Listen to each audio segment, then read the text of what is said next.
The government on Thursday informed Parliament that the World Health Organization's air quality guidelines are only advisory and not binding.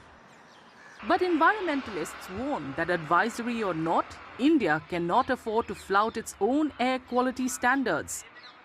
The question, they say, is not about global benchmarks. Rather, it is about whether India can meet the thresholds it has set for itself.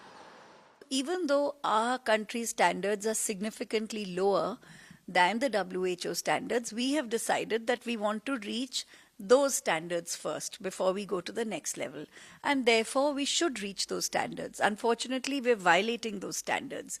I mean, we never ever have 100 AQI. We often, in the Delhi region, cross it. It's almost normal to cross it.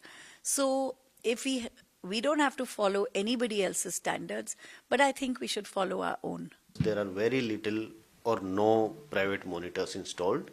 It's mostly the government monitors, 560 something across 290 odd cities.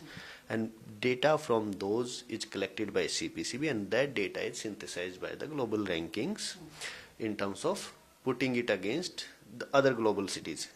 And that, because of that point, saying that the global rankings are not done by Indian institutions or the government is true, but they don't reflect any wrong data. It is the government data, and whatever those rankings say is right. The pollution levels in Indian cities is way higher than anywhere in other global cities. According to experts, while WHO guidelines carry no legal weight, India has both the responsibility and the capacity to strengthen its own air quality index. They point out that the country's diverse geography, climate and socio-economic conditions demand a region-specific, scientifically robust framework.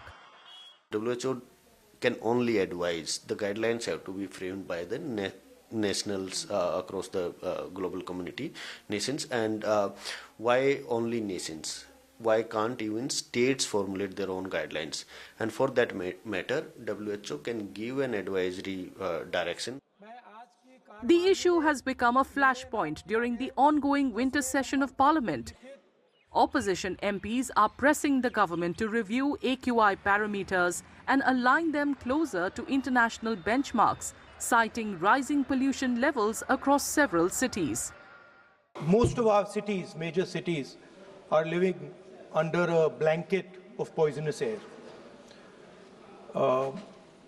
Millions of children are getting lung disease, their future is being destroyed, people are getting cancer, older people are struggling to breathe. Everybody in this house would agree that air pollution, the damage it is doing to our people, is something that we would like to cooperate on. I think it's important that the government develops a plan for how to get rid of air pollution in our cities. कुछ चीज में इसका international standard ये follow करता है, बोलता है हम देश का 5वां इकोनॉमी अभी तीसरा हो जाएगा, और तुलन कुछ चीज में करता रहता है. लेकिन एयर क्वालिटी इंडेक्स में एक इंटरनेशनल सिस्टम है ना, वो व्यवस्था है. ये कंपैरिजन बहुत इम्पोर्टेंट है, क्योंकि सिर्फ हमारा स्टैंडर्ड से हमको काम नहीं चल सकता. तुरंत कैसा करेगा न्यूयॉर्क से और बीजिंग से? कुछ साल पहले बीजिंग शहर बहुत बुरा था हवा क्वालिटी के बारे में, लेकिन अभी ठीक हो गया. तो इंटरनेशनल स्टैंडर्ड और इंटरनेशनल जो टेक्नोलॉजी है ना, इसका सारा यूज करना चाहिए. बिना ये सोल्व करना मुश्किल है.